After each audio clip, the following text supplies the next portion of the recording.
you? I'm good. How are you? Good. I'm doing well, and You didn't get a chance to meet Mr. Willie Epteen Jr. Willie has been with us for quite a while. He hasn't been able to be on the show lately, but Willie is here. We have no Cleveland Kate today. She is out trick or treating. Willie Epteen Jr. What's up, sir? How are you? Yo, yo, yo, yo, yo, yo, yo, yo, yo, yo, yo, yo, yo, Cleveland, what is going on? Rachel, what's up, my sissy? It's been such a long time. I have missed you. Thank you for the resounding cheer, Willie. I appreciate that. I don't know if I've got a cheer like that in my life, so I do appreciate it. I do feel good. You know, I'm getting hot in the studio because it's a little warm in here today. What's up, Willie? How are you, man? It's good to see you. Well, I am not very happy. I'm not very happy because the Raiders got beat 24-0 yesterday. Nope, don't do that. We haven't met yet. Brandy me Willie, Willie me Brandy. You can't do that yet. Okay, now you can do that. But I am not very happy. If you've seen any of my recent tweets on Twitter, yeah, I'm very, very, very not happy right now. You may not be able to judge it from that intro, but that's not because of the Raiders. That's because I haven't seen you in so long, and we got to work something out. Well, first of all, before we gonna get to the Cleveland Browns and all that other stuff, because we're waiting for our guests to come on in. But you thought that Josh McDaniels was gonna be the savior of the Raiders franchise? No, I did not. I was never, and I repeat, never in favor of that hire. Never. And I got it on good authority, Rachel. And is it Brittany, right? Brittany? Brandy. I want to be down, Brandy. Okay, so listen. Brandy, I'm sorry I messed your name up, but I'm not gonna do that ever again. I'm bad with names. Sometimes I don't even know my own name. But anyway, Rachel, I have it on good authority that if the Raiders go to Jacksonville this Sunday and lose, look for a head coaching change. But why? Why get rid of him so soon? Why not give him an opportunity? Because he absolutely sucks. And I understand that, but you got to go through the growing pains. Look at what we're going through with Kevin Stefanski right now. I don't want to hear that. His situation was a little different. He was coach of the year his first year. I do not want to hear that. But it's been downhill ever since. So it was like the top thrill dragster. It's a roller coaster here that doesn't exist anymore now. But we shot straight to the top. I was not Super Bowl, but playoffs, something we hadn't been to in almost 30 years, and 11-5 record. And Kevin Stefanski was, like Hollywood Joe in Cleveland for a while. And then reality set back in. Right. Baker Mayfield became his quarterback. Well, it was his quarterback. The real Baker Mayfield showed up. And who is now second on the depth chart as they will be going with PJ for the rest of the year as the starter. What's wrong with Derek Carr? I'm talking about the Panthers. Oh, nobody care about them. Oh, okay. So what's going to happen with your team? I don't really care. I look. Brandy, who are you a fan of? I am a Saints fan. So oh my God, I'm leaving. Goodbye. I gotta go. That's almost just as bad. Yeah, we're not doing too good this year. There's a lot of injuries, but Devontae Adams might be very mad in a couple games. So. Yeah, they beat the snot out of me or out of us yesterday. But anyway, so I put a question out on Facebook yesterday, and I said, whose fan base will you guys allow me to become a part of? Now, Brandy, let me tell you the backstory. I'm in Dallas. Okay. I absolutely loathe the Cowboys. Okay. Loathe them. So I got people hitting me up on my timeline that I haven't seen in 4 or 5 years. Come join the Cowboys. No.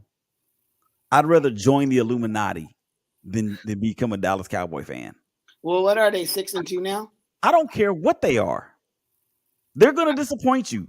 If I you're a mean, you can Cowboy go fan, ahead and slide in now. They're 6-2. You no, might as well. I'm considering Cincinnati and I'm considering the Eagles. Cincinnati. That's what I said. Okay, And well, then that's you the got to pick Ohio the team. only undefeated team left. Well, now again, because when I put the poll out there, I had somebody from a fan base in Philadelphia said, "Come on and join us." I said, "Well, I don't know if I want to do that because I don't want to make it look like I'm jumping on the bandwagon." And he said, "Come on, own it, just own it. Come on and join us." See, that's a fan base I can get with that invites a brother over for dinner even when his shoes are dirty. You feel me? So I'm like, yo, I don't want to have that stigma. I'm considering the Eagles right now. The Cincinnati Bengals are number one in my book. Look, I'm in the transfer portal. Okay, I'm a free agent right now. I am trying to determine. Nah, man, you got to stick with your team. Ain't no backup teams or anything like that. You got to stick in with the team that you rode in, bad or good. You can't be no fair weather fans. We ain't accepting applications no more. I'm speaking for the people of Cincinnati because it's located in the great state of Ohio. Cincinnati Bengals ain't taking no fair weather fans right now. Application denied. Club. But you don't even like them. I do like them. I rooted for them when after the Browns was done.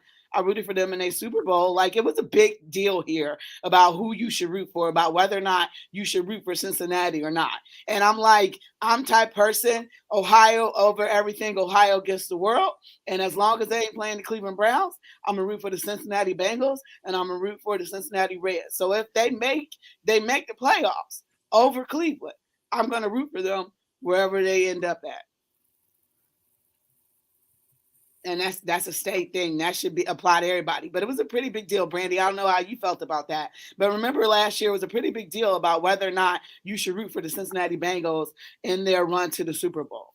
Yeah, it definitely was. I was definitely on board just because Joe Burrow's also a former Buck, so I gotta go with my former Bucks. Yeah. I mean, his degree does say the Ohio State University on it as well. Right. So that's what we're doing now. yeah, his degree is from the Ohio State University, and that's where he learned to become a quarterback at. Unfortunately, we just had who did we have? Who was the quarterback at the time? Was it? It wasn't Braxton Miller. Who was it at It the was time? Dwayne Haskins. Okay, yeah, Dwayne Haskins, and God rest his soul. yeah, unfortunately, it was a lot of competition, and he just couldn't crack that starting lineup, kind of like Quinn Ewers, and they had to go be great elsewhere. But guess where they learned how to be a great quarterback? At their high school. No, at the Ohio State University. Mm-hmm. Oh. Well, I mean, that's what we're doing right now. Seriously, Rachel, we're doing that. Yeah, why not? Okay, because I'm fixing to throw all kind of darts at that. You ready? So if you want to claim Joe Burrow as an Ohio State Buckeye, cool. What did Joe Burrow go on to do after he left there? He won a championship with LSU. What else did he? We don't deny that. What else did he do? I think he was the number 1 overall pick, right? Yeah. Mm-hmm. What else did he do? He took the Cincinnati Bengals to the Super Bowl. Okay, and what has any Ohio State quarterback done lately in the NFL? Nothing. Justin Fields getting his butt handed to him every week, but that's besides the point. We're talking about Joe Burrow right now. No, but what I'm talking about is Ohio State. Y'all talking about Joe Burrow. I'm talking about Ohio. Joe Burrow is from Ohio. He ain't like from these other kids from different places across the United States. He is an Ohio kid through and through from Athens, Ohio, right near Ohio University as well. So he is a Buckeye through and through. That's in the center of the state? Nah, it's like an hour and a half away from Ohio State. Mm-hmm. Okay, so that's the center of the state, right? Because Columbus is in the center of the state. No, it's kind of on the east, like going in towards Pennsylvania, but not. Oh, okay. I got you. Okay, well, if y'all want to do that's fine. I mean, you got to do whatever you got to do whatever it is you got to do. Yeah, I'm trying to work on getting our guests in. We got Dave Rivera from WOBL who's going to be here to talk some Cleveland Cavaliers because we're going to get started on the Browns in just a minute. We're going to go ahead and take a break really quickly. I know that 15 minutes passed really fast. That was Yeah, it fast, did. wasn't it? Yeah, it So that's what always happens when is. you're having fun. And it's Monday Night Football in the city of Cleveland. So we're going to be right back. You're listening to Her in the Huddle on WOVU 95.9 FM. We'll be right back.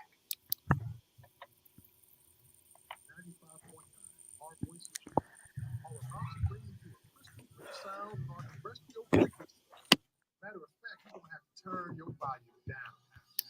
100% stereo, bass knocking in your speakers, rocking music all day long with WOVU Where website what? and the app. The upgrade is Red. to 192,000. What about it? I'll play Red. Okay. It's like going from Sorry. speed to 4K. It's gonna be clearer than your mama calling your name when the streetlights come on. Tune in, check us out. We got some new sounds coming your way with the same great content we've been having. That good Cleveland music, that good inspiration, that good informative community information that we have for everybody out there. So check us out with the new sounds. WOBU 95.9 FM, BBC Community Radio. Are you struggling with a legal issue that impacts your basic needs, such as housing, safety, or finances? The Legal Aid Society of Cleveland may be able to help. They offer free legal services to people facing eviction, landlord disputes, debt problems, and more. Visit Legal Aid's website at www.lasclev.org to apply for help, or call 216-687-1900.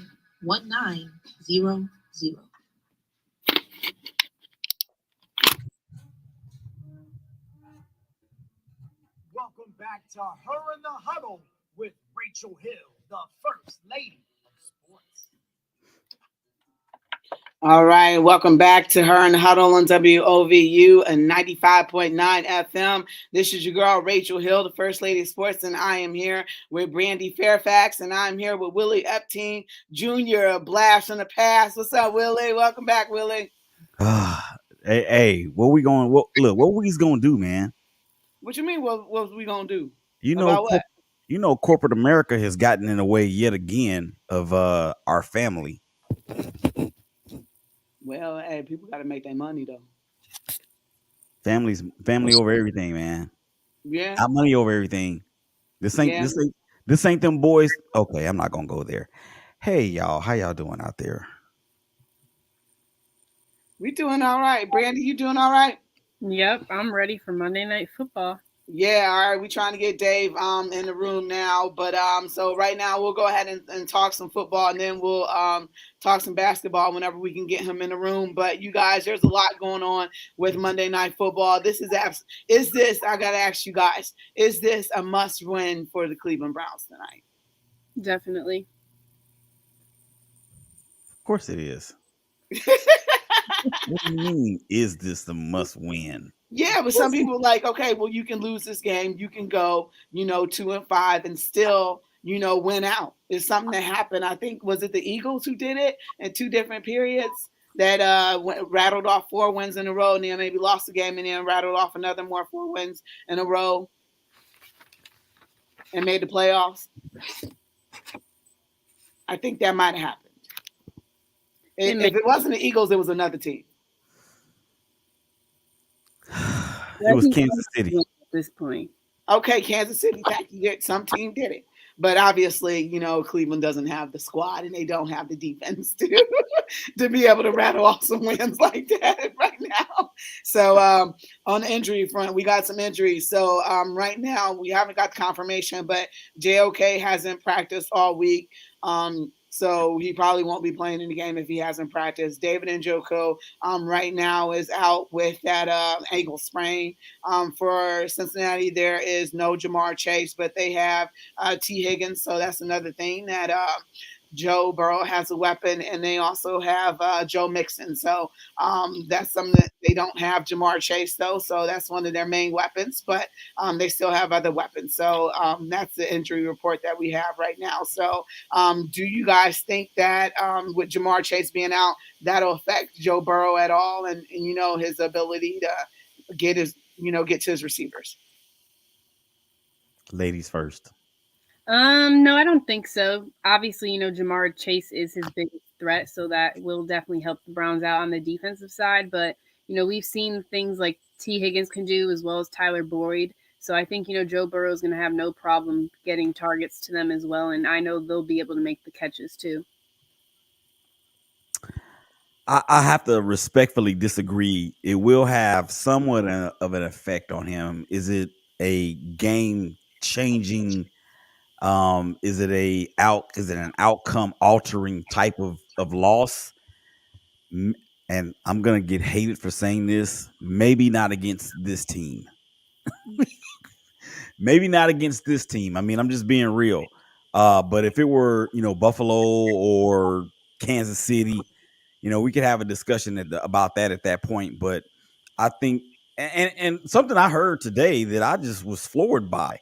I did not know that Joe Burrow is 0-3 against the Browns. You didn't know he hasn't beat the Browns? No, I didn't know that. I didn't know. Yeah, we are his Achilles heel right now. So that's one thing that we have going for us, is that we've been able to game plan effectively to slow him down and hinder him. So he has not beat the Browns yet, and don't think that is not on Joe Burrow's mind for tonight. Yeah, I mean, because as George B has said, Mr. Epting, Joe Burrow is from Southeast Ohio, went to Ohio State, but a champion at LSU. Okay. Is that breaking news? Because I think I already knew that, George. But yeah, I mean, with him being from Ohio, I actually heard a piece of the interview that he did with somebody earlier today. I can't remember if it was on the NFL Network or somewhere, but he did speak to just that, about how important this game is to him, not just for the standings, not just because they've never beaten the Browns with him as QB, but the fact that he is an Ohio kid. Yeah, so that's one of the things that looks like. Hold on one second. It looks like Dave is here. Just when we started talking football. So, Dave, if you want to, you can talk a little football with us. Then we're going to get to basketball. You guys, this is Dave Rivera from WOBL. This is our special guest today. We were going to talk a little basketball, but we might as well insert you in the football conversation right now. How you doing, Dave? Good, Rachel. Thanks for having me, guys. Yeah, thanks so much for being here. So you're here with Willie Epting Jr. and also Brandy Fairfax as well. Yeah, I've been listening to you guys talk about football, the first beginning of the show. Not much excitement there with the Browns, but, it is what it is. Are you excited at all for Monday Night Football? It's like that bad relationship, man, that you go back to every single weekend. You break up, and then every Sunday you just find yourself on the couch watching them. So yeah, I'm gonna be watching them tonight, no matter what. I'm a diehard, but like Willie said, I'm not expecting anything good to happen tonight. It is a must win. I'm hoping they don't trade Kareem Hunt. I think that would be really stupid for them to try to trade everything right now. Just take your losses if that's what it is going to be, and wait for Deshaun.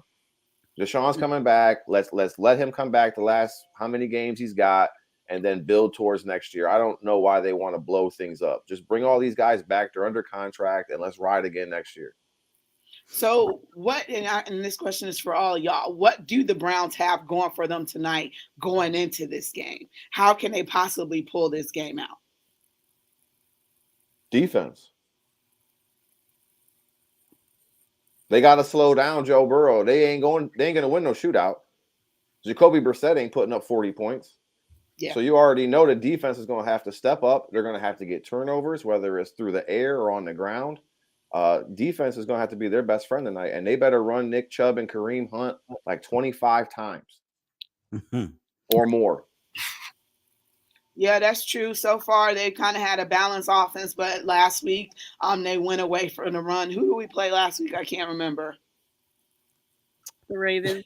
Thank the you. Ravens. Yeah, they went away from the run very quickly, very early. I don't, right now, I don't think of, Cincinnati's defense kind of being showstoppers and going to sell out. But, we know that they're going to run the ball. We know that Nick Chubb is going to be very effective running the ball. The question is, when are they going to go away from running the ball? And you mentioned something about the defense. This defense has been very effective against Joe Burrow. One of the things that Willie didn't know, because Willie is not a Clevelander, Willie is in Texas. So he did not know that the Cleveland Browns have had Joe Burrow's number. So if anything, the defense has been one of those things that stepped up. But one of the things is his receivers who he tries to get the ball to. So there's no Jamar Chase, but also there's no Denzel Ward, who is still in the concussion protocol. So you still got, who did I mention earlier? Who was that other receiver? Is Greg Newsome playing tonight? I don't know. Because I know he was questionable as well, which that would be really bad for the Browns. Yeah, Brandy, do you know at all if Greg Newsome is playing? I'm not sure. I'm looking at the injury report now to see if they've finalized any of them. But Brandy on those stats for me. On the defense now, they're on their third green dot this season, losing Anthony Walker and then losing Phillips. So I think that's one thing, they're definitely going to have to step up on defense. They've already been having the communication issues early on this season. And now with the third green dot, they're just going to have to make sure, the communication and everything is there. Hey, guys, Can I mention something? Where has Myles Garrett been? He set that record, and he ain't done nothing since that. He's been in the same place as Chandler Jones for the Raiders. He broke Clay Matthews' record for the most career sacks in a career with 62 now, but he hasn't done anything since Clowney's been out. Now that Clowney was out, everybody's done double teaming him and chipping him on his side. Clowney came back a few weeks ago. I know he's still been banged up, but Myles Garrett needs to really have a big game tonight. Mm-hmm. Yeah, I think that's very true. But Myles is always subject to double, sometimes triple teams as well. But he always often works best off of Jadeveon Clowney as well. So you're absolutely right. This could be a signature game for him as well. How many times can he get to Joe Burrow and rattle Joe Burrow? And we all know that Joe Burrow doesn't really do well against pressure. So if they can get some pressure, get some sacks, I'd be dialing up a blitz every few different plays against Cincinnati's offense. Test their offensive line, because Cincinnati didn't have one of the best offensive lines, and that is something that they've slowly started to address that in the draft, but their offensive line hasn't been one of the best things. But at times they've been able to give Joe Burrow the opportunity to throw the ball. So you got that duality there. But if they can get some pressure, they can rattle Joe Burrow a little bit. I think for the Bengals offensive line, they were basically a turnstile all last year, but as a turnstile, they went to the Super Bowl. They've been a turnstile at the beginning of this year, but they did make the additions, and Rachel, we talked about this long time ago in the Super Show, that the Bengals got the best of every other team in that division. And even though that they have been having issues along the offensive line the first couple weeks of the season, just like any other group, just like the Cleveland Cavaliers, when they get Donovan Mitchell in there, you get new players, they have to gel. And that offensive line is beginning to gel. And I think they're going to be okay. I mean, when they were 0-2, people were all up in arms about which 0-2 do you feel is going to make the playoffs? And everybody had Cincinnati.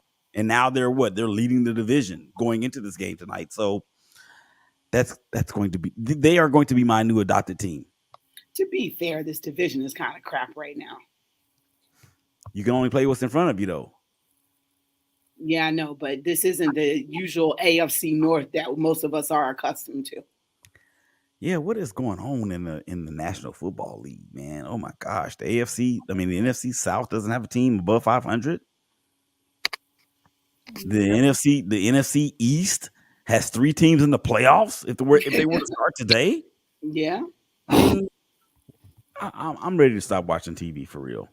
Yeah, the NFC North minus the Vikings and Aaron Rodgers, who I happen to loathe. I'm super excited to continue to see the Green Bay Packers lose. So that's something that makes me very happy because I can't stand Aaron Rodgers. So I'm excited about that. But getting back to the Cleveland Browns tonight, what do you guys offensively think needs to be done to continue to?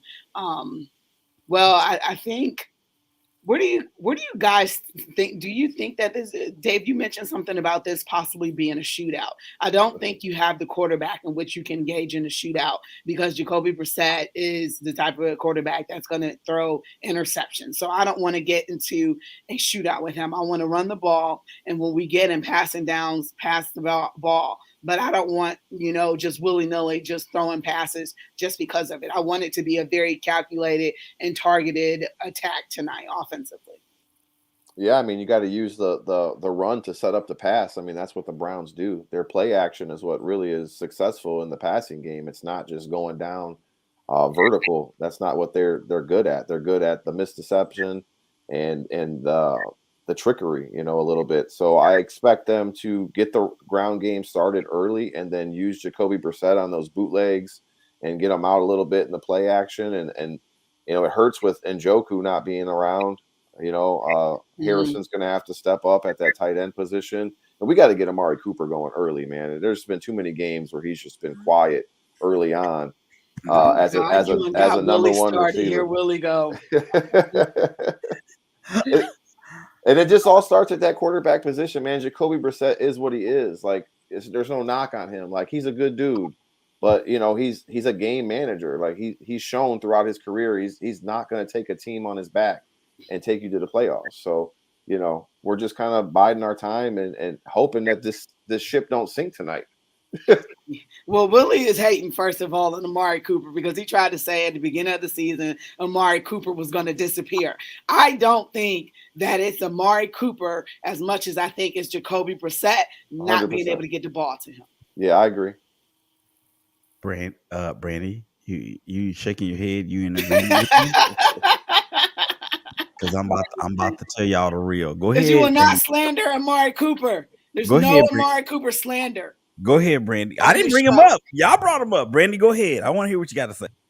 I don't know. It is tough because a lot of people did say that they saw, those same things when he was in Dallas. So I don't know. I think I'm going to wait until, Deshaun comes and then see, the chemistry between them two. But Eli Apple will probably be out for Cincy today, so they might not have Eli Apple, but I think the Browns just have to stick to the run game, the things that work for them. The one thing I am curious to see is how much they're going to play Kareem Hunt tonight with trying to trade him. Yeah, that is a very interesting point about Kareem Hunt because I have heard that Philly is in the mix for him. I've heard that too, and Buffalo. Yeah. I'd rather see him go to Buffalo than Philly, though. I don't want to trade him for no 4th round draft pick. I think that's ridiculous. Yeah. Well, I hold on to him. I don't see you getting much more than a 4th rounder for him, and that might be even putting a little generous based on his history. But his production is there. If you look at it on a per opportunity basis, I mean, he's up there with the leaders, I would think. But let me ask y'all this. If they were to trade Kareem Hunt, what is that going to do to the potential health of Nick Chubb? He's injury prone. No, he's not. He's not? Yeah. No, I wouldn't say he's injury prone. Yeah. But I think I don't want to put Dearness Johnson in no starting role either. So, I mean, like I said, I'm a fan of keeping Kareem. What's the other running back that we got as well besides Dearness Johnson? Then you got that rookie, James Ford. Thank you, James Ford. So you got the depth that's there. But I'm one for Kareem Hunt because he's such a versatile player. He's a football player, not just a running back. And you can utilize him in the slot as a receiver as well. He's a pass-catching running back. That's something that Nick Chubb really isn't, a pass-catching running back at all. So you can utilize, his ability to be used in different types of ways. So I am not for trading Kareem Hunt. I feel like he has more value than a 4th round pick, but that's what he's going to go for. We got to go ahead and take a quick break right quick. And we'll come back. We're going to talk a little bit more Browns. And we're going to get into these Cleveland Cavaliers because the Cleveland Cavaliers deserve some shine here on WOVU. Yeah. We're going to be right back. You're listening to Her in the Huddle, WOVU 95.9 FM. We will be right back. Foundation has awarded millions of dollars each year to positive, impactful organizations that serve you and your community. And now it's time to put the money where your mouth is. So we're introducing Lift Every Voice, a platform created to hear directly from you. We want to know what's important to you and what's important for your community. So St. Luke's Foundation can put all these millions in all the right places. And sharing your voice is easy to do. Go to lev216.org and sign up for the Lift Every Voice email and text updates. It's completely anonymous and totally free. And your voice will impact where, why, and how St. Luke's Foundation spreads that monetary love. Head over to lev216.org and sign up now to help lift every voice in our community. This message is brought to you by St. Luke's Foundation and WOVU 95.9 FM, Our Voices United, a Burton Bell Carr community radio station. Man, I wanted to finish listening to my song. Well, what were you listening to? I was listening to WOVU 95.9 FM. I mean, stream live on WOVU.org. What? All right, I'm on it right now.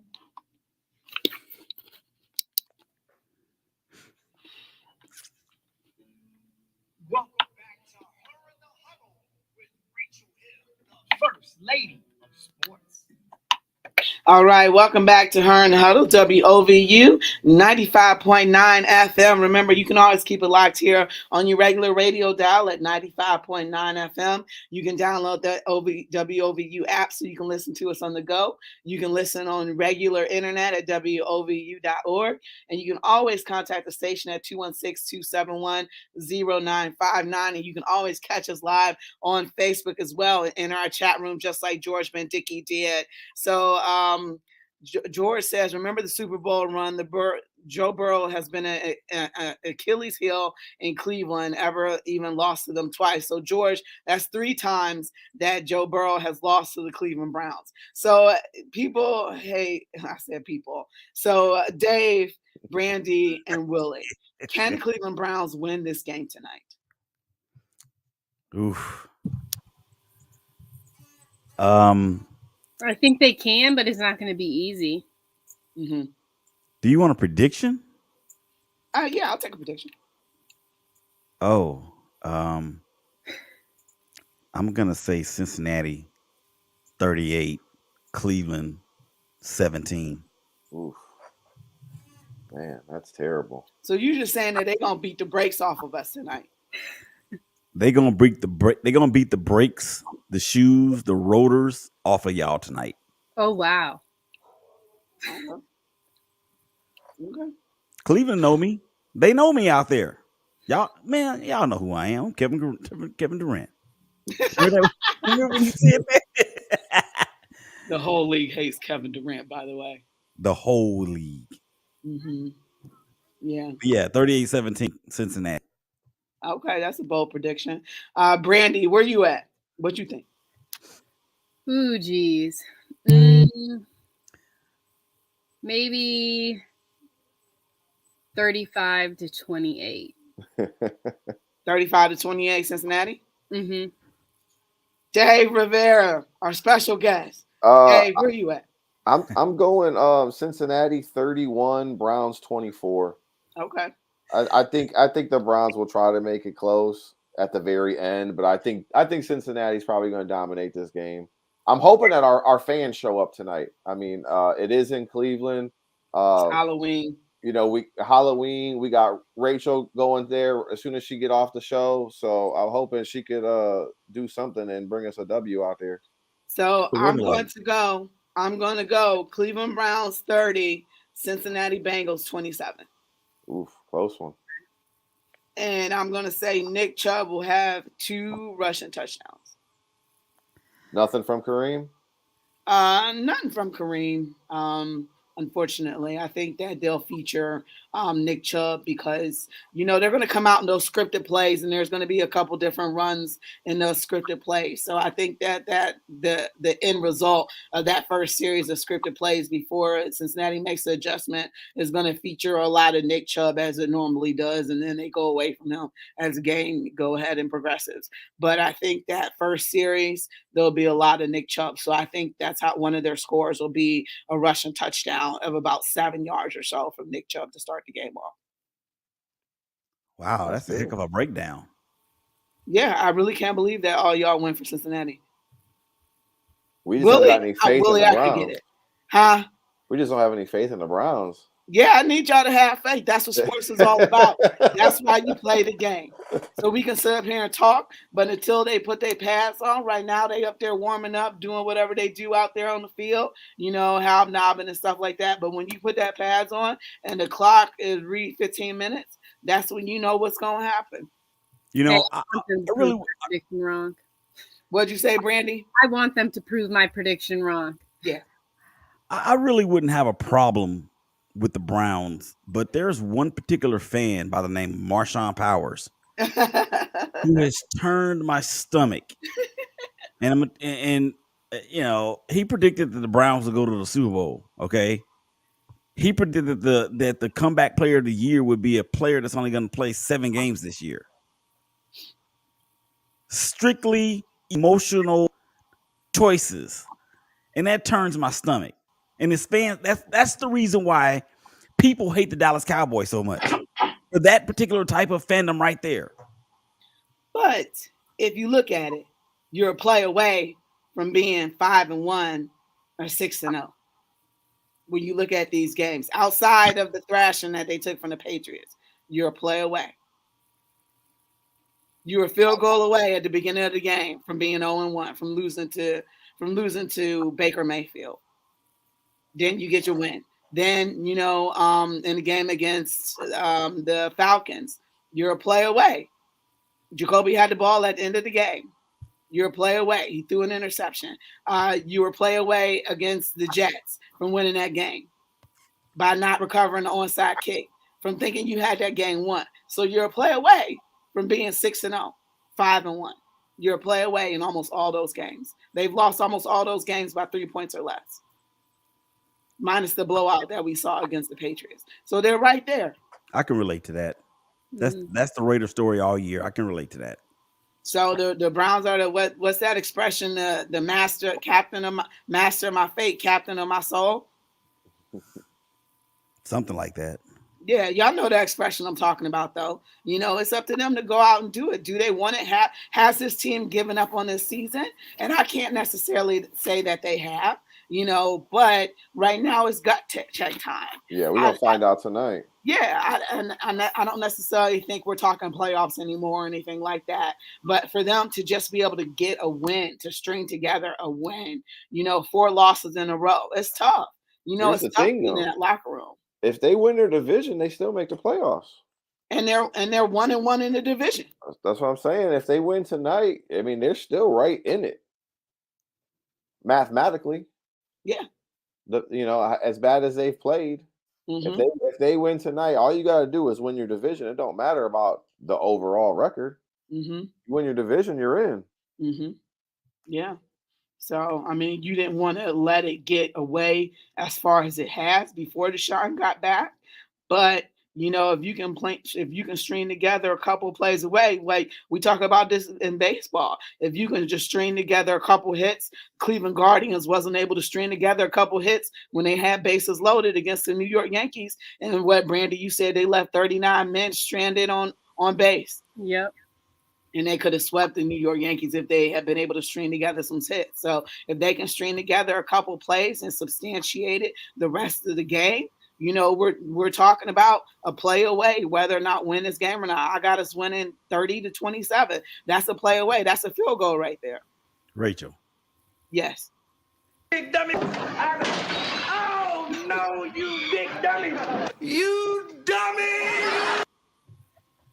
That's okay, Willie. Who invited this guy on the show? He got his own sound effects and everything.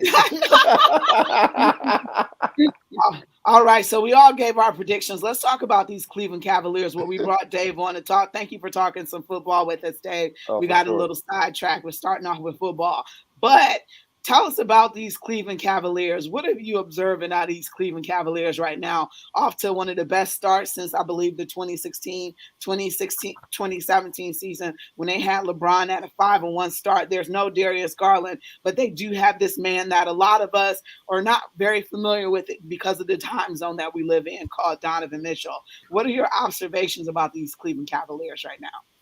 They're playing together as a unit, man. That's the thing that stands out the most to me is they're playing for each other. Yeah, Donovan Mitchell's averaging 32 points per game, but there's 7 guys on the Cavs team averaging double digits. And we seen that last night when Kevin Love comes off the bench, hits 29 points, ties a career high for 8 three-pointers made in the game. Right now, what they're playing unselfish. That's something that is really big right now because even though Donovan is leading them in scoring, he's also leading them in assists. So as well as he's getting himself involved as and his other teammates. So right now, with winners of 6 in a row, losing that first game against Toronto, which they even could have won that game. That was a very close game. DG gets hurt with the lacerated eyelid, and I think once he comes back, it'll take so much pressure off of his shoulders. One thing that I'm worried about is his minutes. Rachel, he's leading the team in minutes with like 38 a game. Something I want to see come down a little bit more, and I guess it will once Darius comes back. He's only 26. He'll be all right.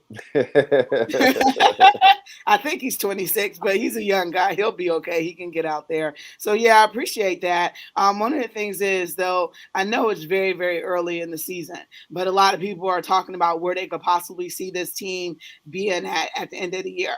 You definitely don't see this team finishing in a play-in game like they did last year. No. And that's one of the things that they constantly show on the scoreboard before the game, the ending of the game against the Atlanta Hawks and the final score.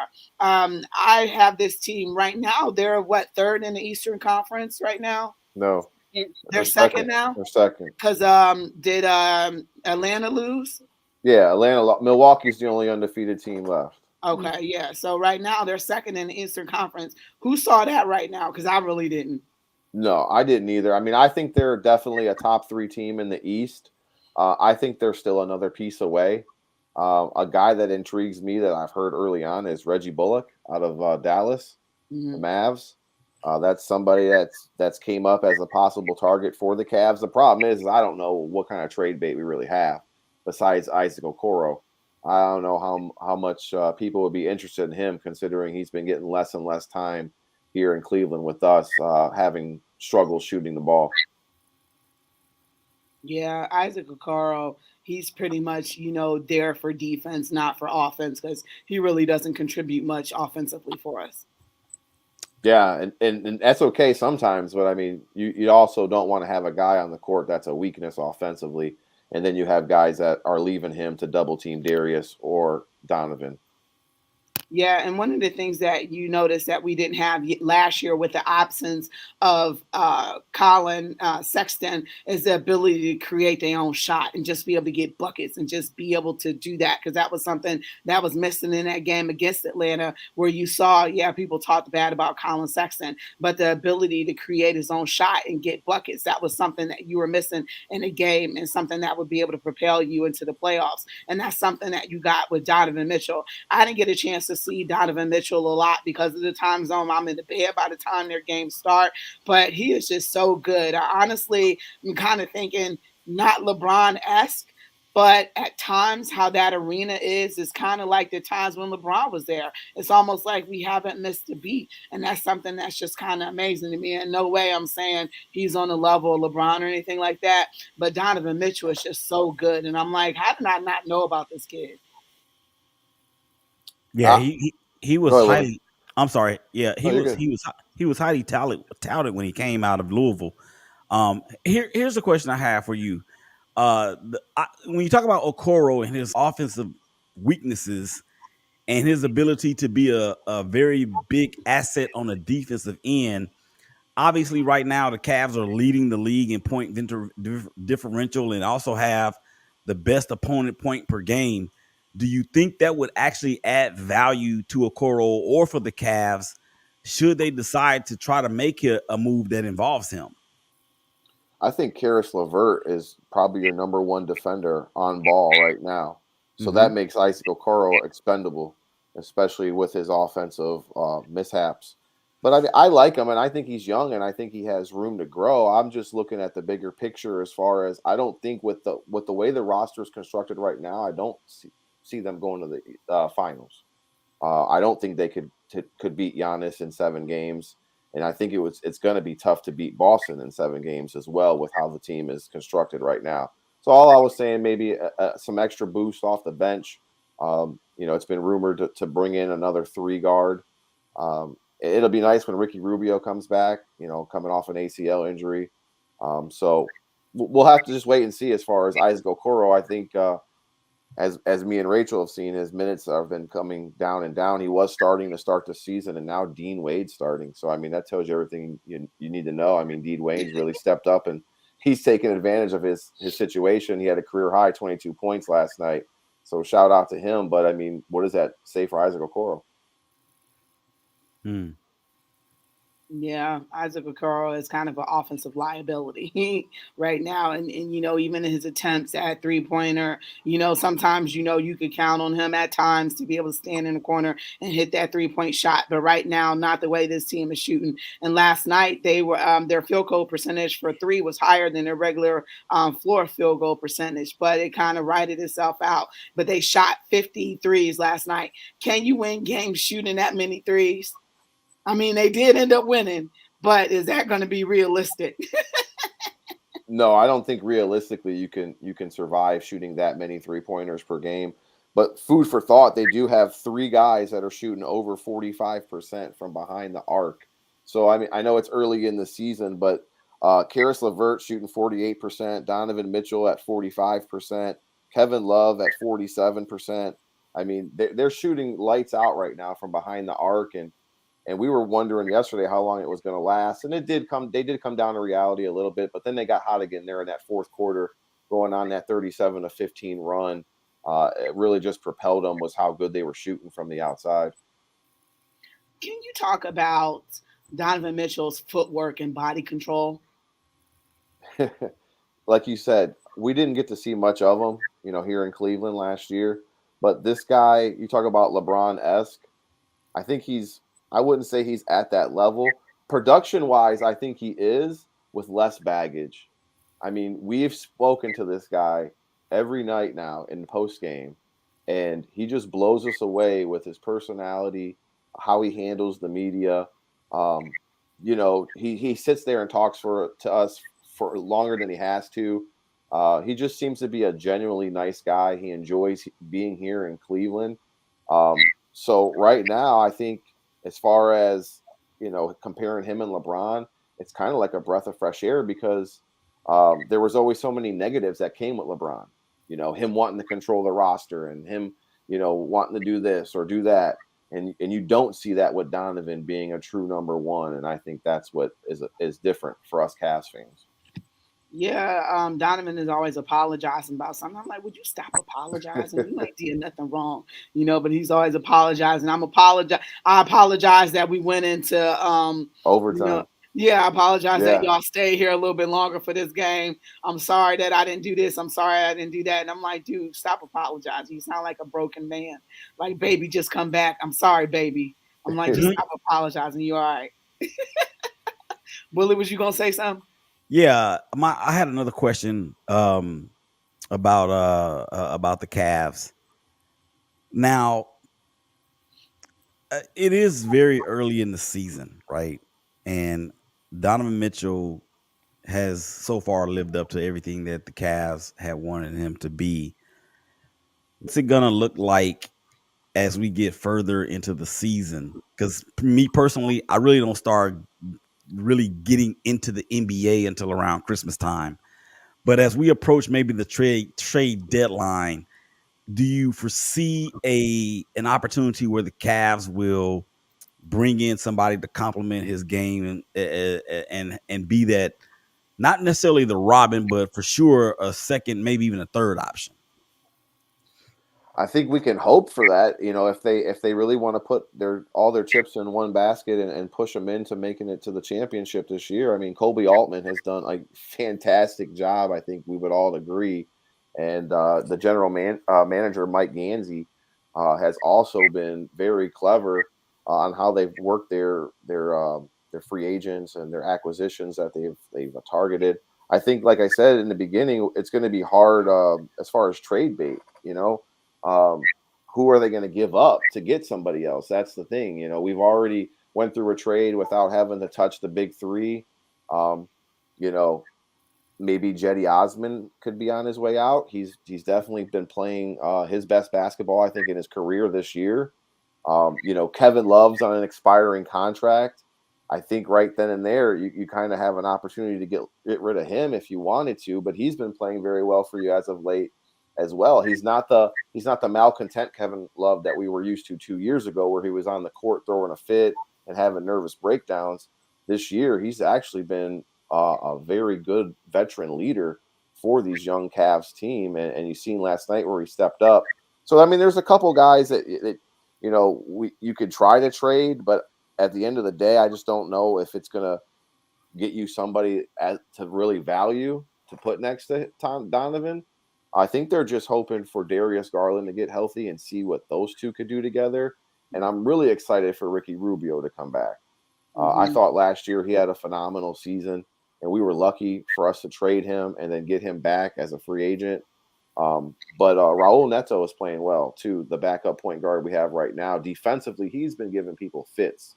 So we'll see if they're able to bring anybody in. It really just depends on, I guess, who becomes available out there and at what price. Kevin Durant will be available. Don't nobody want Kevin Durant, man. So George says he's personally thrilled by the Cavs bringing Mitchell from Utah and screwing the mighty Knicks. He said he attended last night's game and got to see it in person, and it was a blast. Wednesday's game is a national game against Boston. Apparently, ESPN has heard about what's going down. And by the way, 15 points in a quarter rarely wins a game. So yeah, the Knicks was held to 15 points in the fourth quarter yesterday. And the Cavs, they were given a couple national games. Was that before Donovan or after Donovan? I can't remember when that NBA schedule came out. I want to say that was after Donovan that they Okay. started flexing a couple of these games and giving Cleveland some hype. And now that the way that the Cavs are playing, there's no question about it, man. They're the hottest ticket in town right now. I mean, we talk about the Browns playing tonight here on Halloween, but all the excitement's been towards the Cavs. Winners of 6 in a row. Just the way they've been playing together as a team. It's been a different guy almost every night. Yeah, Donovan Mitchell is the mainstay, averaging 32. But like you said, Willie, who's going to be his Batman or his Robin? And it's been Kevin Love one night, or it's been Karis LeVert with 41 the other night against Boston. I mean, it's been a different guy stepping up each night to help Donovan. So it should be exciting to see where these guys finish. I'm just hoping that we haven't seen the best of the Cavs basketball. I think they'll get better as the year goes on. What has the addition of Robin Lopez done for the Cavs? Well, it gives you another big man down low with Jared Allen. It gives you another defender in the middle. It gives you a shot blocker. You're not expecting a lot offensively for him, but what you do want to do is use him on the block and use him to pick up some fouls. He's got 6 of them. Have him go in there for Jared Allen and spare some time for him. Anything you get offensively from him is a plus, and I think you're just looking for rebounds and defense from Lopez. He really can stretch the floor too, because he can shoot the three. Yeah, and Robin Lopez. Yeah, he can. He can shoot the three. Yeah. Yeah. Has he made any attempts since he's been here? I don't know if he's shot any 3-pointers since he's been here. We seen that acrobatic shot the other day where he was on the floor and he kind of just flipped it up in the air and it went in. But people are raving about him. It's just his character in the locker room. He's a good locker room guy. He's fun, with the crazy hair. He's a good teammate. So right now everybody's just been kind of rooting for him, and he's been doing a good job of keeping the locker room intact. Brandy, did you have any questions for Dave? I was just gonna say, how do you think Harris has done? Starting off this year, he started off so well compared to how he was fitting in with the team last year once he came here. Mm-hmm. I think that Karras has been up and down. I know we seen him the other night with 41 points with Donovan Mitchell to lead them over a victory against Boston. But then last night he had 1 point against the Knicks, and that's a big drop off. What I don't like is I don't like him. A I don't like him. 39-point drop off. Yeah, I don't like him handling the ball as much. I don't think he's great at dribbling. I think he's better, getting the pass and slashing and cutting to the basket. But when you put him at the top of the key, trying to run the offense through him, he had a couple of turnovers in the game handling the ball, and it kind of showed some weaknesses of his. But great defensively. An Ohio kid from Columbus. And he's been playing well. I don't think he's hit his stride yet. I know last year he had some bad luck with the ankle injury. But I'm hoping that we get more out of Karis LeVert. Honestly, I think that he can produce a little bit more for us. Did I ask you about Darius at all? No. Okay. Any update about when he might return, possibly? Honestly, I think that they're going to hold him out until that West Coast trip. I think that they've been doing so well without him. Why try to rush him back, on Wednesday night against the Celtics, when you can hold him out a little bit longer and maybe get him ready for that West Coast trip. I know they said that I heard a report that his eye was swollen shut. Now, obviously, we haven't been able to see him because he wears glasses all day. So, right. So, I don't know. We're hoping that he gets back soon, and hopefully that eye isn't as bad as everybody's saying.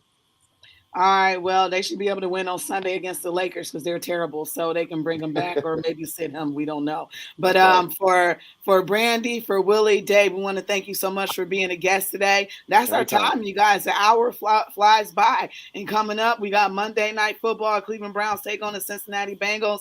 For Her in the Huddle, for WOBU, this is your girl, Rachel Hill, the First Lady of Sports. And we are out of here. Thank you so much, everybody. I hope y'all had a fun show. Yes. Happy Halloween. Go Browns. Yeah, happy Halloween. Are you handing out candy? Yeah. We are too. Brandy, what's your Twitter? My Twitter is, I don't tweet much, but my Twitter is X Brandy Marie. X Brandy. Oh, there it is right there. It came up first. Oh, look at that. All right, so I just followed you. Hit me back when you get a second. Okay, sounds good. All right, y'all. We out of here. See y'all later. Rachel, we need to talk, man. Okay. All right. Holler at me. Peace. Bye. All right. Bye.